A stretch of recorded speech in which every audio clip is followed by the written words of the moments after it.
Oke, saat ini saya bersama dengan Andre Ekayana, mantan pemain nasional dan kini menjadi pelatih bagi salah satu tim di Jawa Timur. Mas Yayan, benar ya? Bener. Oke. Mas Yayan, gimana kabarnya? Baik, alhamdulillah baik, Bung Alhamdulillah. Ridwan. Oke.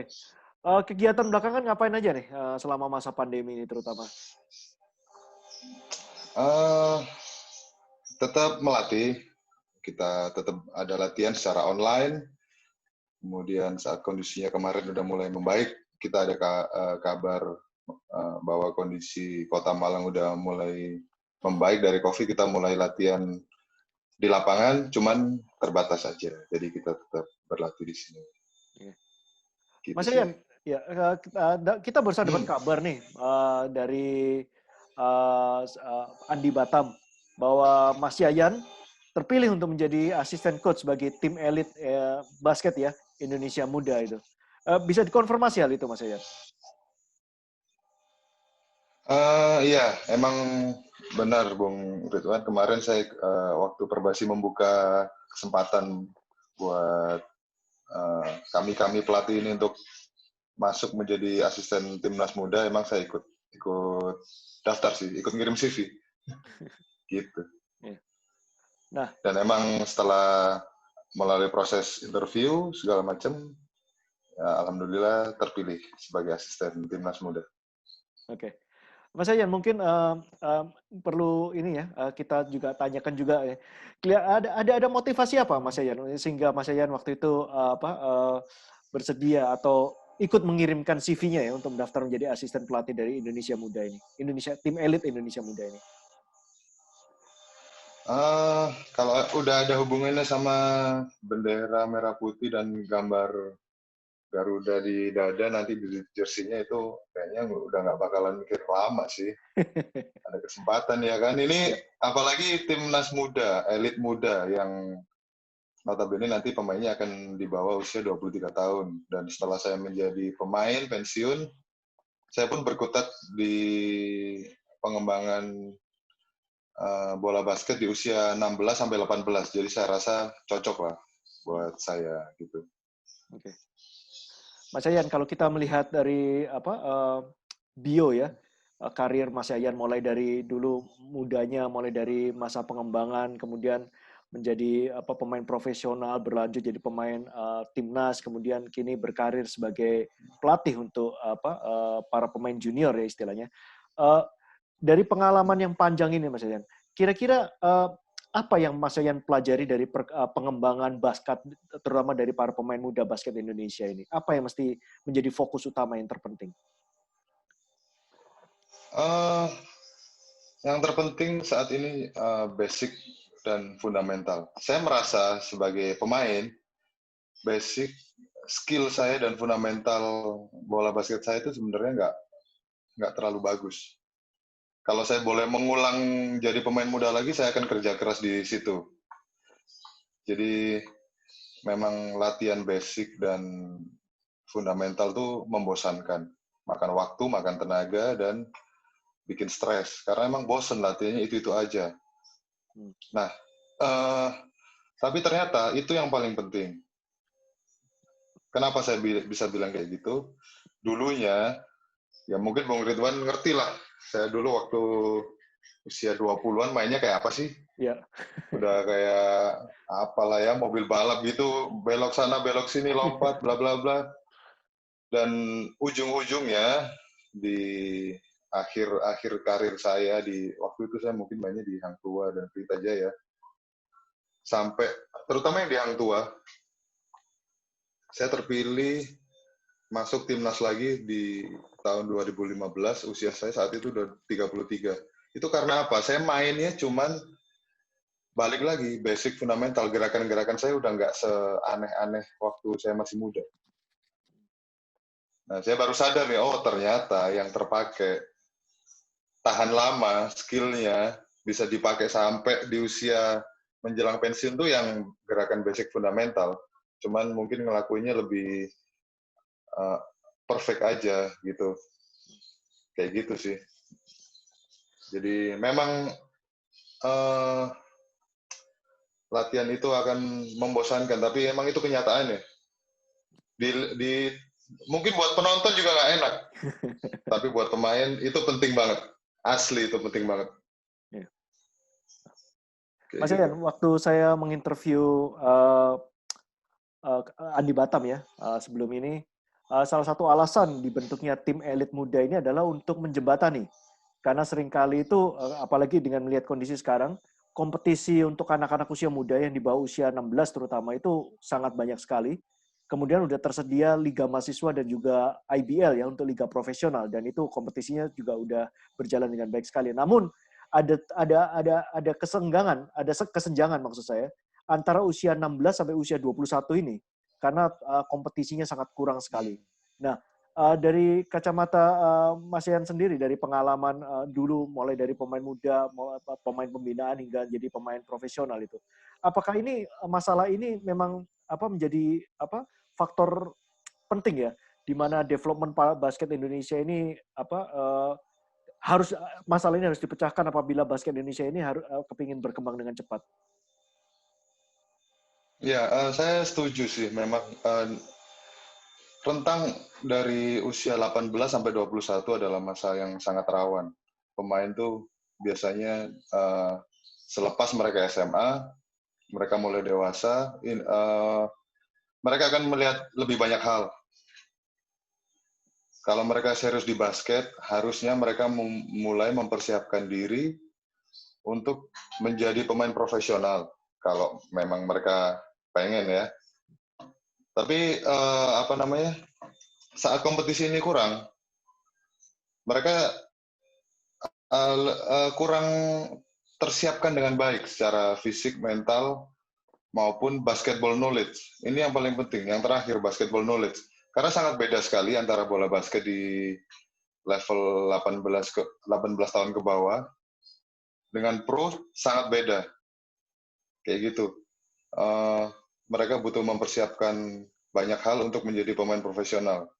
Yang saya rasakan waktu dulu adalah banyak junior-junior saya di tim-tim pro saat mereka masuk, mereka luar biasa bagus, Bung. Mereka punya skill, punya fisik yang bagus, atletisisme yang bagus.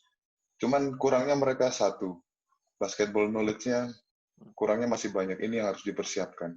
Jadi mereka nggak bisa langsung cepet gitu naiknya. Mereka harus butuh waktu. Ini bukan masalah pengalaman aja. Sebenarnya kalau pengetahuan tentang bola basketnya mereka udah dibekalin waktu di kampusnya dengan lebih banyak, mereka akan lebih cepat lagi buat naik.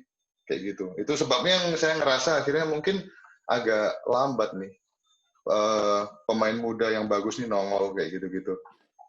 Saya udah tahu Abraham Grahita itu dari zaman dia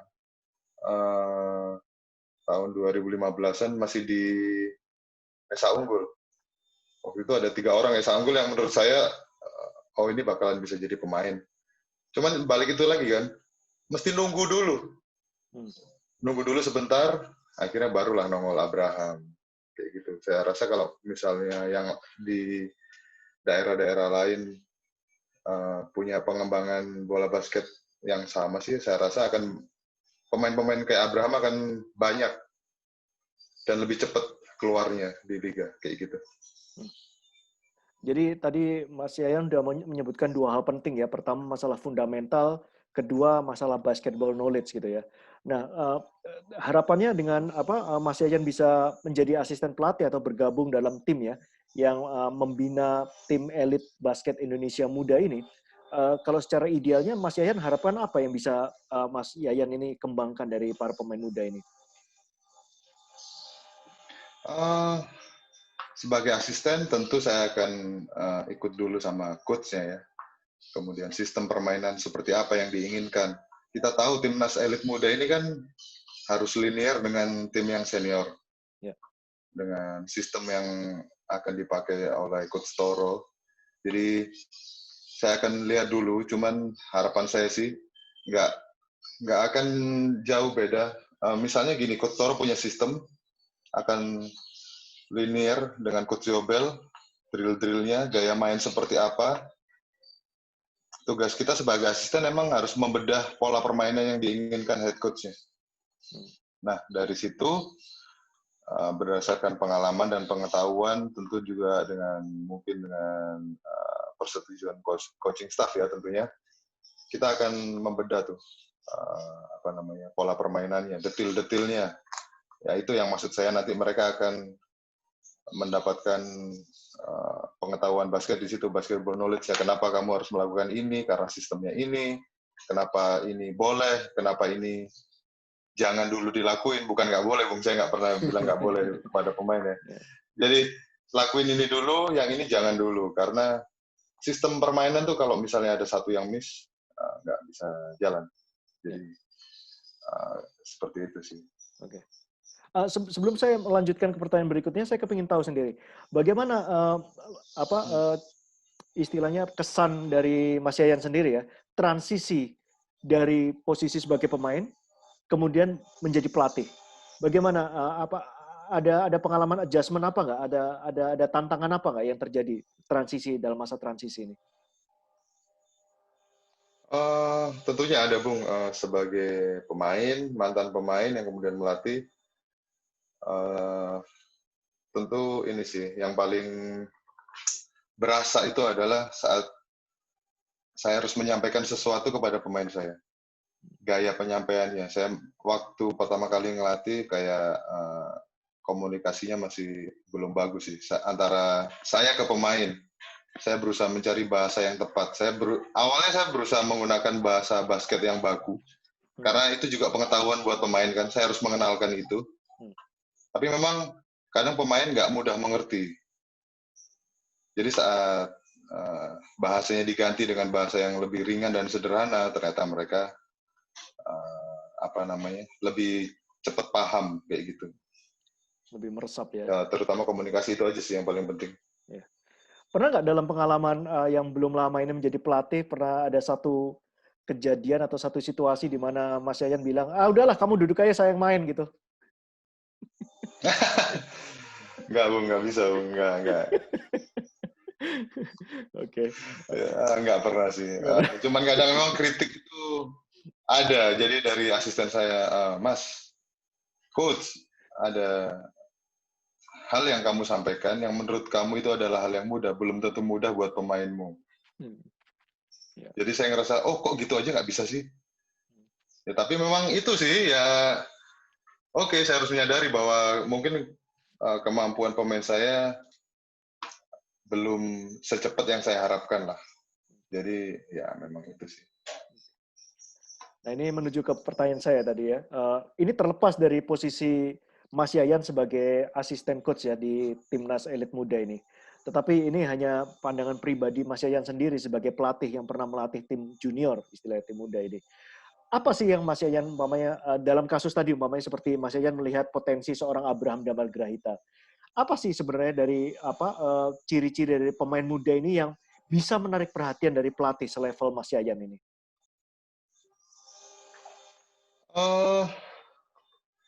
Kalau skill itu hal-hal teknisnya mungkin ya, skill fisik gitu kan. Cuman kalau bahasa mudahnya buat saya, dia ngerti main. How to play-nya dia tahu. Bukan sekedar bisa bermain basket, tapi terlihat dia mengerti bagaimana bermain basket. Cara dia mengambil keputusan di lapangan itu terlihat lah dari seorang pelatih itu, pemain itu bagus atau enggak. Nah, kalau dari pengalaman Mas Yayan sendiri, kalau melatih para pemain muda ini mana yang lebih susah? Mengajarkan mereka skill untuk bermain basket atau mengajarkan mereka how to play basket? How to play basketball. 100%. Makan waktu. Skill mereka bisa belajar dari mana aja, Bung Ridwan. Kita tahu sekarang perkembangan teknologi, mereka bisa lihat di Instagram, bisa lihat di YouTube. Cuman saat mereka berlatih dengan berdasarkan apa yang mereka lihat di video, belum tentu akan bisa ditranslate dengan baik di gamenya mereka. Kayak gitu. Itu tugas saya sebagai pelatih untuk memastikan bahwa drill yang dilakukan pemain bisa ditranslate oleh pemain tersebut di game dengan baik. Seperti itu. Dan kalau dari sisi sebaliknya, Mas Yayan kan juga pernah menjadi pemain binaan ya. Mungkin Mas Yayan bisa share sedikit dari pengalaman Mas Yayan sebagai pemain binaan, apa sih pemain muda ini yang harus lakukan, yang harus miliki ya, supaya bisa sukses dalam pembinaan, supaya menjadi pemain yang baik dalam dunia basket ini? Paling penting dia ini sih tetap mau belajar dari mana aja, bukan harus dari pelatihnya, dari seniornya, tapi mungkin dari teman-temannya yang sebaya juga, karena ilmu bisa datang dari mana aja. Pengalaman saya pribadi, saya banyak mendapatkan hal-hal penting di bola basket malah dari teman-teman yang waktu itu mainnya seumuran saya juga. Jadi kayak gitu, jangan pernah menutup pintu untuk belajar. Masukan dari siapapun boleh kita dengerin, tinggal kita nanti pilah-pilah. Itu buat pemain muda. Kemudian rasa nggak mau kalahnya harus gede. Ya. Gitu. Yang pertama, kita ngomong olahraga di olahraga tim ini ya, bukan olahraga individu. Tentu saja saingan kita adalah teman-teman kita yang seumuran nih bahasanya ya, kayak gitu. Kita akan berkompetisi dengan mereka untuk mendapatkan satu tempat. Kalau mereka udah masuk di tim yang levelnya lebih di atasnya, mereka akan berhadapan dengan pemain-pemain yang lebih siap. Kalau misalnya dapat minute play, ya harus kerja lebih keras. Jadi rasa nggak mau kalahnya harus gede sih, menurut saya. Selain kerja keras ya, kerja keras, rasa nggak mau kalahnya harus gede. Tentu dengan tetap sportif ya, bukan dengan yang cara negatif misalnya nyederain temen waktu latihan ya kayak gitu-gitu. Nggak bisa sih. Kemudian juga belajar dari pemain-pemain senior lebih banyak. Saya sarankan untuk pemain-pemain muda yang misalnya baik di level pro yang udah main di IBL atau yang masih di kampus, banyak-banyakin nonton game pertandingan level kita aja dulu, IBL. Kalau misalnya ada waktu, nonton live lebih bagus. Kalian perhatiin pemain-pemain yang seposisi dengan kalian. Kayak gitu. Gimana cara mereka memecahkan masalah di lapangan.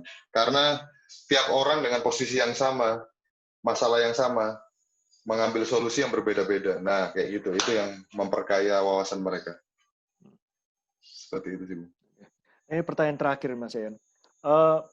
Mas Yayan mungkin bisa kasih opini mengenai level ya dan juga kondisi para pemain muda sekarang dibandingkan dengan waktu Mas Yayan pertama kali muncul ya sebagai pemain muda yang berbakat dengan generasi muda sekarang ini.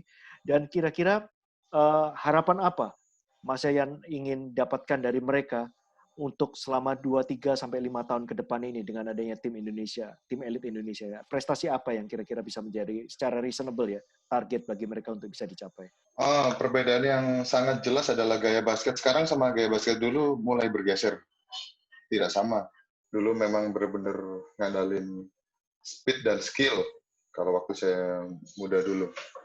Kalau sekarang mulai bergeser speed, power, skill tetap berpengaruh, tapi yang dominan adalah speed dan powernya.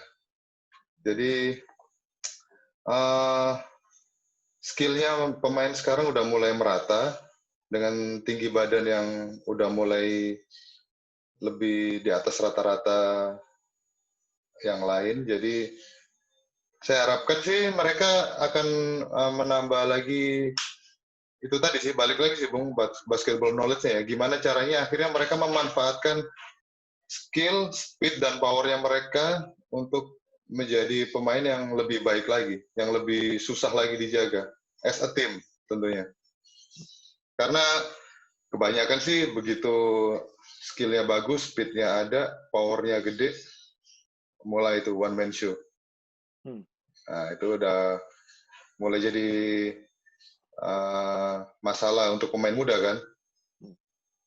Jadi tetap bisa jadi pemain yang bagus, tapi tetap menjadi pemain untuk timnya, bukan untuk dirinya sendiri. Nah, ini pertanyaan terakhir nih, Mas Yayan. Timnas ini kan dibentuk kan terutama untuk menjadi wakil Indonesia nih di turnamen-turnamen internasional, membawa merah putih dengan memakai Garuda di dadanya gitu. Nah, dengan adanya timnas muda elit ini dengan program ini, menurut Mas Yayan sendiri apa sih target realistis atau prestasi yang mesti dicapai oleh timnas muda elit ini dalam waktu sekitar 3-5 tahun ke depan ini? Tentunya yang target yang harus dicapai ya memang untuk lolos di FIBA World Cup ya. Itu kita akan pelan-pelan, masih ada waktu buat memperbaiki ini semua dengan sistem permainan yang diharapkan akan linear dengan tim yang senior. Tentu saya rasa bukan hal yang mustahil sih. Selama tim ini menemukan komposisi pemain yang tepat dengan gaya bermain yang diharapkan oleh coach, saya rasa pemain-pemain muda ini akan lebih cepat berkembang sih dan bisa mencapai targetnya, karena saya melihat potensi mereka sangat luar biasa untuk pemain-pemain yang ada di daftar pemain yang ada sekarang kayak gitu. Oke, Mas Yayan, thank you ya buat interviewnya siang hari ini, thank you. Dan kita ucapkan juga selamat bertugas juga sebagai asisten coach di tim elit muda basket Indonesia. Semoga sukses selalu dan stay safe, Mas Yayan. Thank you, Bung Ridwan. Thank you.